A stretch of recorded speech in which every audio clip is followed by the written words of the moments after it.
Saris December 21 Samantha గారిచే గొప్ప ప్రారంభం. ప్రతి 10,000 రూపాయల కొనుగోలుపై ఒక గోల్డ్ కాయిన్ ఉచితం. సో ఇక్కడేంటి ఇప్పుడు ఇందాక మీరు చెప్పారు మ్యూజిక్ చెప్పారు కదా, music I give one reference point. ఒకడు నా దగ్గరకు వచ్చి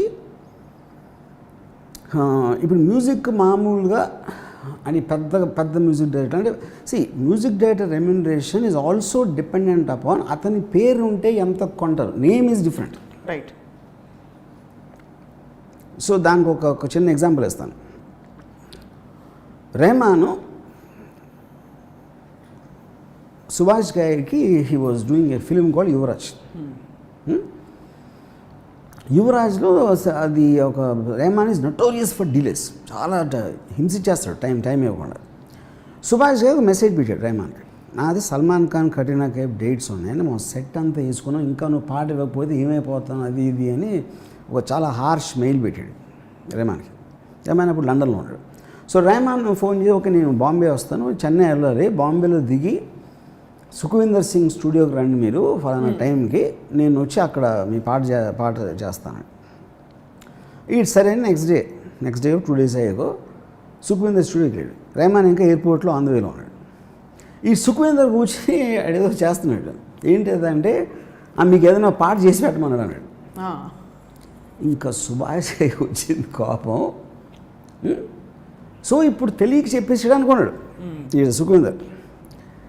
రెహమాన్ వచ్చి హాయ్ అన్నాక ఏంటి ఏమైనా చేసేవా అన్నాడు. సుభాష్కి ఎదుగుని అడిగాడు, ఏమైనా పాట చేసేవా అంటే చేశాను వినిపించండి, అది వినిపిస్తే నాకు బాగుంది మీకు ఎలా ఉంది అన్నాడు. ఇంకా సుభాష్ గారు అరవటం మొదలెట్టాడు. What the fuck do think, ఏంటి నేను నీకు 3 కోట్ల రెమ్యునరేషన్ ఇస్తావు అంటే నువ్వు సుఖవీందర్తో చేస్తావు అటు నేను చేయలేనా, సుఖవీందర్తో నువ్వు కావాలా నాకు అది ఇది అని చెప్తే, mind your tongue mister guy, you are paying for my name not for my work, don't get confuse అన్నాడు. ఇప్పుడు మీకు తెలిసింది మీరు ఉన్నారు కాబట్టి, తాళ పాటలు నేను ఎక్కడ తెచ్చాను మీకు తెలుసా? అది నువ్వు వేరే సినిమాలు కానీ ఎక్కడ ఇస్తాను మీకు తెలుసా? అది నా డ్రైవర్ చేయొచ్చు, నా మాలీ చేయొచ్చు, నేను ఎవరి దగ్గర కొనుక్కోవచ్చు, ఏదైనా చేయొచ్చు. నా పేరు ఇస్తున్నా, మ్యూజిక్ బై ఏఆర్ రెహమాన్ అని చెప్పడానికి మీరు నాకు డబ్బులు ఇస్తున్నారు. పాయింట్ 1.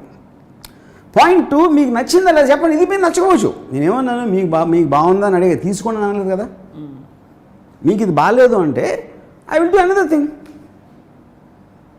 అని చెప్పి నేను చెన్నై వెళ్ళి పంపిస్తాను. వెళ్ళిపోయాడు సుభాష్కి వెళ్ళిపోయాడు. వెళ్ళిపోయిన తర్వాత ఈ రెహమాన్ సుఖవీందర్ నాకు ఇదంతా సుఖవీందర్ చెప్పాడు. సుఖవీందర్ ఫోన్ చేసి నాకు ట్యూన్ నిజంగా చాలా బాగుంది, అది నాకు అది ఫినిష్ చేసి నాకు మెయిల్ చేశాను. అయిపోయింది 1 year అయిన తర్వాత వీడు రెహమాన్ మేనేజరు ఒక 5 లక్షలు చెక్ అది పంపించాడు సుఖవీందర్కి. ఏంటి ఇది చెక్ అంటే, మీరు యువరాజ్కి ఏదో పాట చేశారంట కదా, రెహమాన్ అది వేరే వరకు అమ్మాడు, మీ షేర్ కింద 5 లక్షలు పంపమని చెప్పి అన్నాడు. ఎవరికి అమ్మాడు? స్లమ్ డాగ్ మిల్లర్ జైహో పాట అది. జైహో సాంగ్. ఇప్పుడేంటి సుభాష్ గారికి అంత ఎక్స్ట్రాడినరీ మ్యూజిక్ టేస్ట్ ఉండి జైహో సాంగ్ నచ్చలేదంటే ఎలా చెప్తారు మీరు? అది ఆయన మైండ్ స్టేట్, ఆయనకు ఉన్న కోపం, ఆయన సిచ్యువేషన్ సరిపోవు, ఏదో 100 కారణాలు ఉంటాయి దానికి.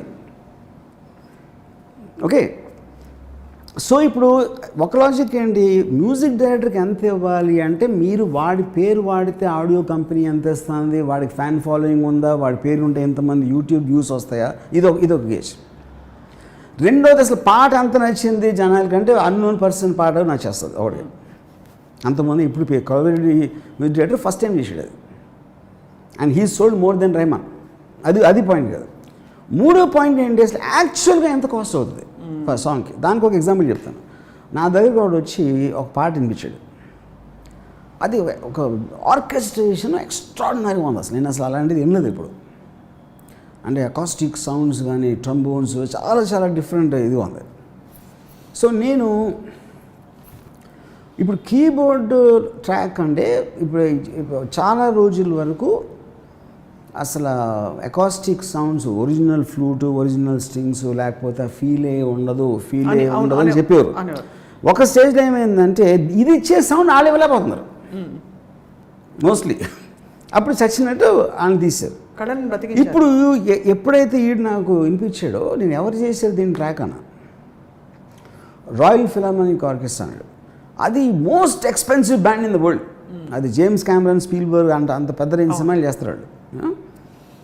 సో నేను కానీ అలాగే ఉంది, ఇంటర్నెట్ అలా ఉంది, ఆ ట్రీట్మెంట్ అది ప్లేయింగ్ అంతా అలా ఉంది. అది ఏంటి వాట్ యూ మీన్ అంటే ఇప్పుడు మొత్తం ఈ సరిగంపది నోట్స్ ఉంటాయి కదా, ఈ నోట్స్ని వేరియస్ కాంబినేషన్స్లో వాళ్ళు చెల్లోస్, స్ట్రింగ్స్, ఫ్లూటు, బ్యాండ్, ఏదో రకరకాల ఇన్స్ట్రుమెంట్స్ కాంబినేషన్ ఆ నోట్స్ వాయిచి they gave it as a kind of a gift to some Trinity College of music, ఏదో సమ్ మ్యూజిక్ ద వాళ్ళకి స్టూడెంట్స్కి వినిపించడానికి ఫలానా ఆర్కెస్ట్రా వాళ్ళు ఈ నోట్ ఇలా చేశారు అది దానికి. ఈడేం చేశాడంటే దాన్ని హ్యాక్ చేసి ఆయన తెచ్చుకున్నాడు.